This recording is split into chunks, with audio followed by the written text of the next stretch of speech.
That's a long one. And I don't want to get into these doctrines. This is more for myself, but Arminianism, in a nutshell, says that God looked down the corridors of time to see who would believe on him and then chose to save them. But God knows all things instantly without effort. Meaning God doesn't have to look down the corridors of time to see who would accept him. He knows all things. He does without effort, without exerting any of his power or anything. He is outside of time and space. Remember, like I've said before, God is above creation, yet not pressed up. He's beneath creation, yet not pressed down. He's outside of creation, yet not excluded. He's inside creation, yet not contained. He's above reigning, beneath sustaining, outside containing, inside eminent. So when it says that God the Father, he's seen the Lord high and lifted up, right? What that means is God is everywhere. He's not. What separates us from our God is our sins. Scripture says your sin has separated you from your God. This is why it's so important for us to keep a short list of sins between us and God. And daily, even throughout the day, when I catch myself doing something wrong, I immediately say, Lord, please forgive me. Why? Because I want to keep this relationship.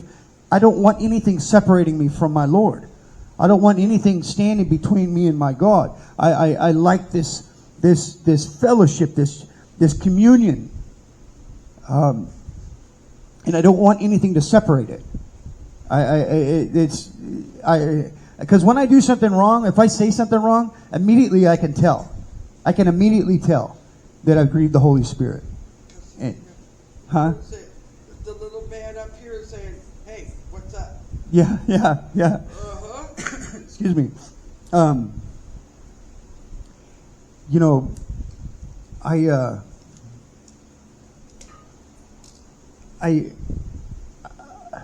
I was really happy to hear that guy yesterday come in and ask me about being saved. He said he'd never been saved before. And I was just like, I was super happy to hear him come and say, hey, what must I do to be saved? What that tells me is that the Holy Spirit's drawing him. Mm-hmm. If only one person gets saved out of all these classes, then I'm happy. And it's not that I'm doing anything, because it's the Word of God, it's the power of God, the gospel of Jesus Christ that saves. It's only Christ who saves. Only Christ delivers. He is so wonderful and so just splendid and refulgent that only Christ can truly satisfy the deep longings of the human soul. Mm-hmm. Deep calls unto deep.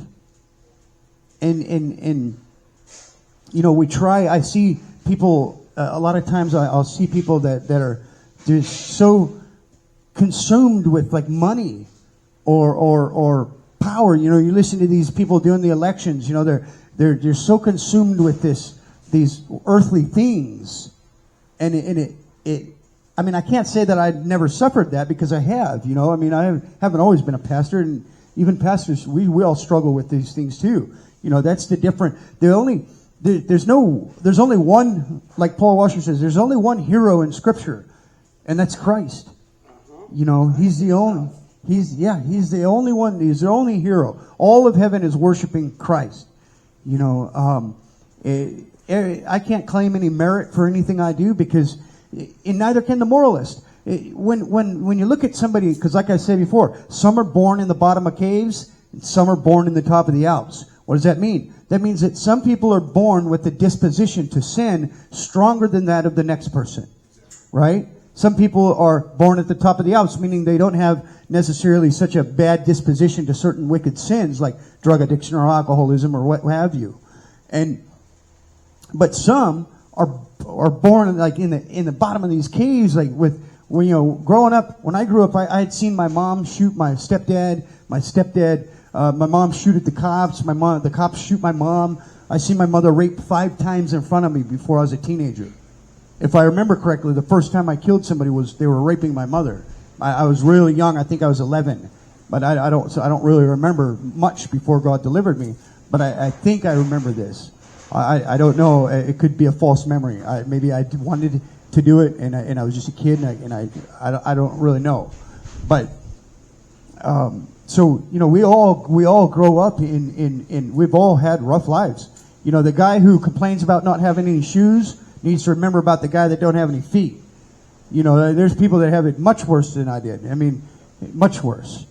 And so we know the past isn't a life sentence. The past is frozen. You ever hear the old saying, the past isn't getting any better? Right? Because it's not. It just isn't. It's not going to change. We can't change it. So mulling over it and letting it just consume us is really not wise. I can't change yesterday. Did I sin yesterday? Multiple times, more times than I even know. Maybe not heinous sins, but they were sin nonetheless. I tell you what, yesterday I did not love the Lord my God with all my strength, heart, soul, and mind.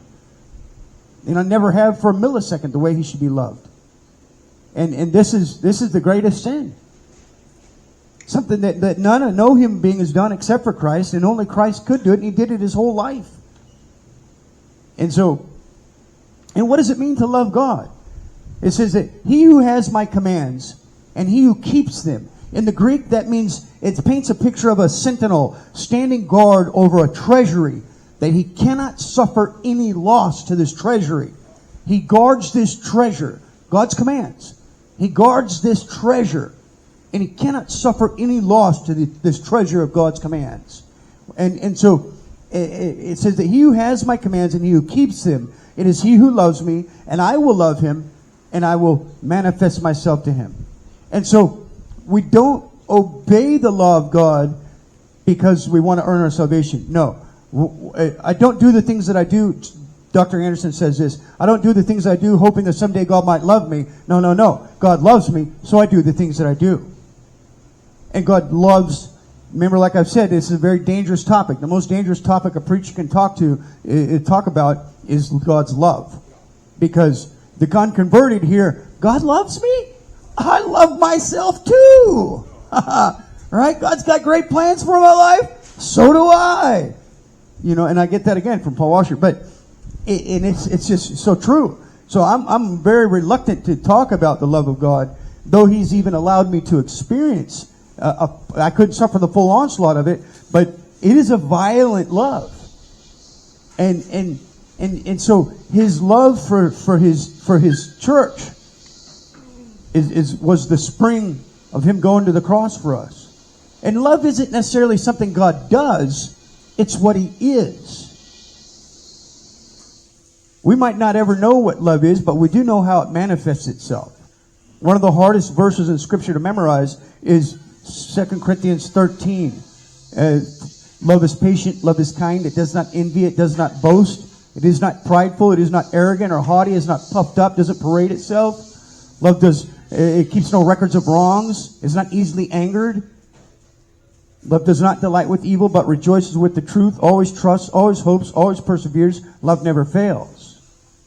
And so this love of Christ for his church sent him to the cross. And so, does God love? Yes. It's what he is. But he's also just. He's also holy, righteous, perfect, eternal, majestic, splendid.